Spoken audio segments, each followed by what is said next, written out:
it! Leary throws it down.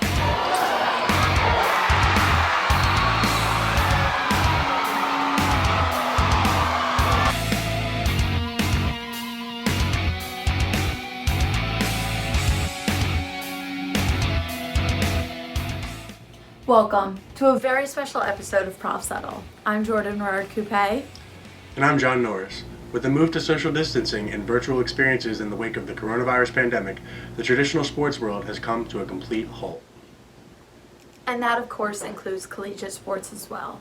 Rowan's programs and athletes were affected when their seasons were abruptly canceled. In this episode of Profs Huddle, we're sharing some personal stories from student athletes about how COVID-19 has impacted their lives.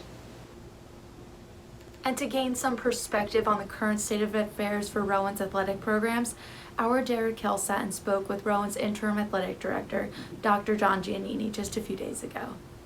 Well, with Rowan Athletics, we didn't react to the closing down of the spring sports season. We were actually proactive. The timeline was that on a given night, the NBA, after Rudy Gobert contracted the virus, decided to close down operations. That next day, looking at the landscape, we as a department decided to stop our spring sports season. Where the reaction came in was in telling our coaches and athletes. The most difficult was with our lacrosse team. They were on campus, and it was very emotional. And it made me realize how much the sport experience matters to our student athletes, how passionate they are, how hard they work, how motivated they are, and how devastating it can be, and certainly sad when that passion is taken away from them. Shortly after the spring sports were canceled, the NCAA gave a blanket waiver out to spring sport athletes who didn't get to have their spring sports season after so many of them worked so hard through a 9-month off season.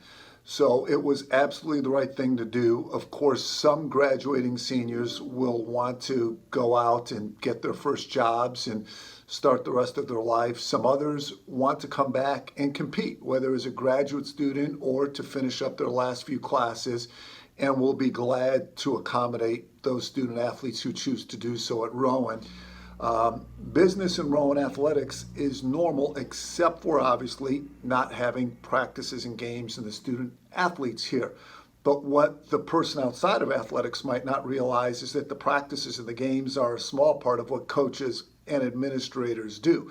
We still have budget issues. We still have procedures that we're constantly looking at, especially right now in our department. We're looking at equipment procedures. We're building a strategic plan. Most importantly, we're concerned about our student athletes academically. So retention and academic support goes on. Our coaches are in constant contact with their student athletes. Our administration is in contact. As AD, I've sent out a couple mass emails of encouragement and also offering guidance of where to go for academic help. Recruiting continues to go on. Scheduling continues to go on. So we have a lot of things that we need to attend to, as we always do outside of practices and games. The Rowan women's basketball team had an amazing season as they advanced all the way to the NCAA Division III tournament for the first time since 2016. Our Sean Kelly had the opportunity to interview junior guard and team captain Alexis Criley to get her thoughts on playing with no fans in the tournament and the coronavirus pandemic as a whole. Disbelief, I don't even know, because I remember we were standing in the hotel lobby just waiting to get on the bus, and Coach Pulls gets a phone call, and then he turns to us and he says, whose parents are coming to the games? And we have a few girls who are saying, oh yeah, my mom's already there or whatever. And he goes, yeah, they got to go home. That was when Alexis Crawley learned she was playing without fans due to COVID-19. The junior guard and captain of the Rowan women's basketball team was prepping for an NCAA matchup against Merchant Marine Academy when tournament organizer Amherst College announced it would bar fans from games due to the coronavirus. It didn't feel like a national tournament game to me. Like, it felt like a scrimmage, which was so weird. I mean, do still recognize the importance of all of it the whole time and everything and what's on the line, but it just didn't feel like a real game. Like, the silence is deafening. All you hear is, the ball on the court and stuff like that.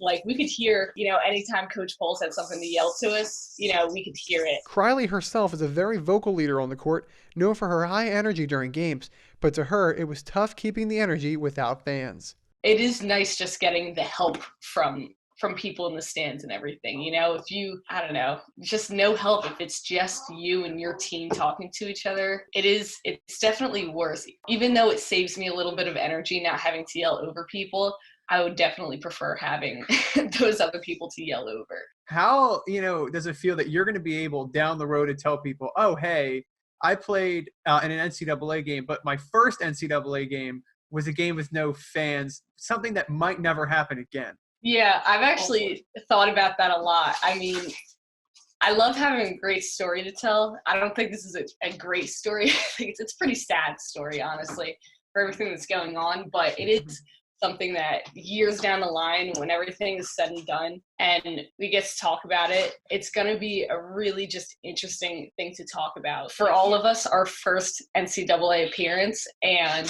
it is absolutely nothing like I could have anticipated. Like last season, when the men's team, when they made it to the tournament and they were hosting, we had to buy tickets ahead of time in order to get into the gym. And it was just, the atmosphere was electric. It was insane.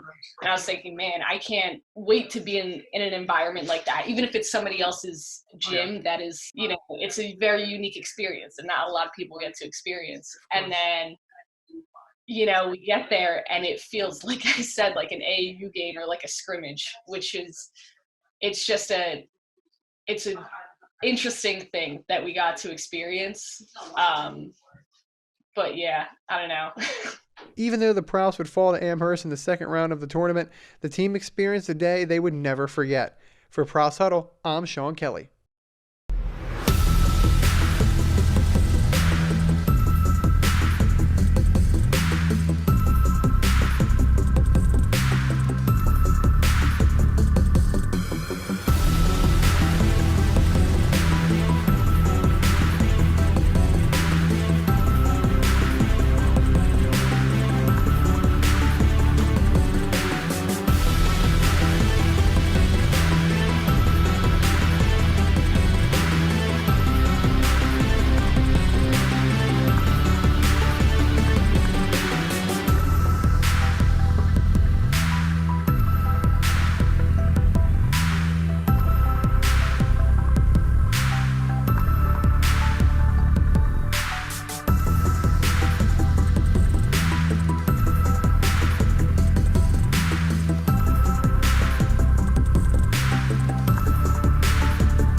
What a lovely send-off for our seniors that had their final season as a prof cut short. Our own Rebecca Solsbeck took the time to sit down with one of these graduates, star softball pitcher Jesse Domenico. Let's take a look. Hi everyone, I'm here with Jesse Domenico. She is a Rowan softball player, and unfortunately this was her senior year, and of course it got cut short due to coronavirus. So we're going to interview Jesse today, ask her some personal questions about herself and her life at Rowan, and then ask her how she feels about coronavirus in general and affecting, her last year of her college sport. So everyone, this is Jesse. Jesse, you can say hi. Hi. So just to start off, what's your major at Rowan? What made you want to play softball for Rowan? Just any background information. So I'm an athletic training major at Rowan, and I think the biggest part of me kind of deciding that I wanted to go there was that I would be able to pursue athletic training as well as play for a competitive softball program, and Rowan definitely was the best fit. That they not only encouraged it, because both are very time consuming, but they really were very supportive and were very excited about being able to provide both for me. So I think that also played into my enthusiasm. So what was your, your idea of coronavirus when it first came about? What were you thinking? Did you think it would get this far? Once you realize kind of how big of a thing it is and how serious it is, and that it's like real, not that you don't think it's not, but the fact that you really kind of realize that this is affecting it's not just something that's you're hearing about, that it's going to directly affect you. You kind of pay more attention. And then the night before we left for Florida for our spring games, which is like a 10-day trip to Florida, it's like our biggest trip of the year. It was that night at like 8 to 10 p.m. that like we had found out the NBA got canceled. I think we were kind of just looking at it as we're a full go, we're full on going. I don't know if maybe that was a little naive of us to think like, oh, NBA is canceled, but Rowan softball's still going, but I don't know, we just kind of assumed that with what we were told, everybody was doing everything possible to let us play, so I think that's what we believed as well. I definitely don't think that's naive. I think that obviously softball was such a big part of your life from when you were a kid until now. So what was that initial reaction to you realizing that your last season, that was it, it was cut? For one of my teammates who's a senior, it hit hard. She right away was crying. Then me and my roommate, we were kind of just like, it hasn't really hit. And I think till this day that hasn't hit, but you think of your last year, you think you want to go all the way. Obviously, you want to play for a national championship. Obviously, was our big goal, and then to be able to compete there would have been huge. Winning NJACs, I think, is kind of the start of that. But thank you, Jesse, for joining us. Again, we're so sorry that your season came to an end. Everyone's thinking about you and your teammates, everyone else in the sports field, and thank you so much for doing this with us. Thank you. Thank you for having me. That concludes this virtual interview. Stay safe, everyone. I'm Rebecca Solsbeck with Profs Huddle. Wow, thank you so much, Rebecca, and thank you, Jesse. Just last year, Julian Pratt set the school record for indoor track and field at the NJAC Championships, but unfortunately this season, he will not even get the chance to try and break his own records. Our Aaliyah Pope spoke with him about the high hopes he had for this season before the coronavirus outbreak. The 5'5" junior sprinter thought he had another great season coming his way until this horrible pandemic crushed his dreams. Because of Julian Pratt's ineligibility to play football in high school, he took up another sport, track and field. He started off his career a little quiet, but once he got his feet wet, he took off. He finally made the 4x1 team his sophomore year after going to nationals as an attachment while he was still trying to navigate his way through his new team.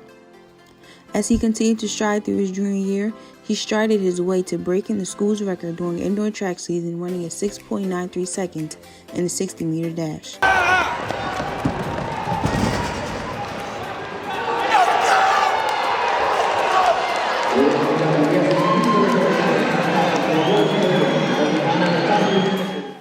Not only is Pratt breaking records, but he's also earning recognitions from a well-known organization by the name of the U.S. Track and Field and Cross Country Coaches Association at the All-Atlantic Regions. Today I had a chance to speak to Julian and see how he is staying in shape during this pandemic. What high hopes did you have for the season until it abruptly got canceled? Going into the track season, I had a lot of high hopes. We had a very great team. We had a great distance program. We had a strong cross-country team, which was leading the distance team, coming in indoor and outdoor. season. We had very great sprinters. We worked very hard throughout the fall, going into the spring. I thought indoor season we had a large chance, to compete at nationals, which we were able to until the season was canceled literally the day before they competed at nationals. But also looking into the future for spring 2020, our outdoor track team, I feel like we had a lot of firepower coming into the season. We had a lot of veterans who were able, to score points for us. We were looking to win the NJAC again, win the regional, and make a name for ourselves in the national championship, for sure. So since you're a senior on the track and a junior in the classroom, like, what does it mean for you now since, like, you're a senior on the track? Did they give you any more eligibility, or, like, how's that working? Post and some statements made by NCAA, I believe we are granted another year. If you're a senior and you have a chance to come back next year, you are able to compete. I don't know the exact logistics of it because I don't know, since indoor season had started already, how they would do that, or would they give athletes just another year of outdoor eligibility. So I'm speaking with the coach now to see what are some routes I could take coming back, maybe, possibly, if I decide on it. But that's what I'm doing right now. As far as this pandemic, how are you keeping yourself in shape? Are you, like, running every now and then, or, like, how is that working out for you? Yeah, I've been running, but recently they just closed the public parks. What I was doing was I was going to the park with my girlfriend, and we would just work out, do some calisthenics and, warm-up drills, just trying to stay in shape. But since they closed the public parks down, we've been really just getting some work inside the house lately. So we're just trying to follow the restrictions that we are dealing with right now. As far as eating habits, how's that going? Because, you're stuck in the house, so all there is to do is eat, but you don't want to, gain weight. Well, eating habits for me, always, I don't know if I have, like, a bad metabolism or whatever, but it's really hard for me to gain weight. So eating hasn't really, tampered with my weight, but I've definitely been eating a lot. 3 meals a day and a lot of snacks. So I'm looking to, watch my weight as well coming during these next couple of days. Well, it was nice speaking to you, Julian. Thank you, Leah. Thank you for the call. No problem. Everything goes well. Definitely for you, too. It would be a shame for seniors like Julian Pratt to see their careers end due to this pandemic. Hopefully he is granted another year of eligibility so we can continue to see him chase records. Track isn't the only sport with athletes itching to come back, however. Our Jacob Uskolowski got a chance to speak with a few Rowan women's rugby players and get their outlook on the pandemic. I'm Jacob Uskolowski with Profs Huddle. Given the certain circumstances permitting sports from being played nationwide, we decided to virtually interview some of the members of the women's club rugby team here at Rowan. And this is what they had to say. Hi, my name is Erin Fulmore. My name is AJ. My name is Jody Moser. Hi, my name is Amaya Taylor. As the number 9, I basically get the ball in and out of the scrum. I play the prop position, mostly just the second line. My position is called a hooker, which is number 2. I'll play hooker or flank, or I can prop. What are some common misconceptions people have about women's rugby? Is that it's different or easier from men's rugby, when that is not the case because it's exactly the same. None of the rules are changed, none of the equipment is changed, the positions are all the same. That we're rough, all lesbians, I don't know. I think a lot of people think you have to look a certain way, and that's not the case. It's a lot more dangerous than it really is. If the game is played as well as the game is practiced, then, a lot less injuries happen. I know rugby isn't widely popular in the U.S. Could you break down how the sport works? Basically, you have an offense and a defense, and there's different amounts of players on the field depending on what season it is. So 15's game is 2 40-minute halves with no stoppages, and then a 7's game is 2 7 or 10-minute halves. So honestly, the game is very diverse depending on the sizes of the teams, which makes it easy to play year-round. But basically, your goal is to score a try, which is getting your ball in the try zone and touching it down to score points. and you have to tackle the player with the ball. There's a bunch of rules in between and penalties and things like that, but basically your goal is to get the most points by the end of the game. With COVID-19 cutting your season short, are you going to play rugby again in the future? My senior season was cut short, so that's unfortunate, but I definitely plan on playing in the future if the summer allows me to. As of right now, I will most likely be playing rugby in the fall, if it allows. I plan on playing it my fall semester, spring semester of my sophomore year, and hopefully if I can continue, I will. Thank you, ladies. We hope that you keep the good work heading into next season. From Profs Huddle, I'm Jacob Uskolowski.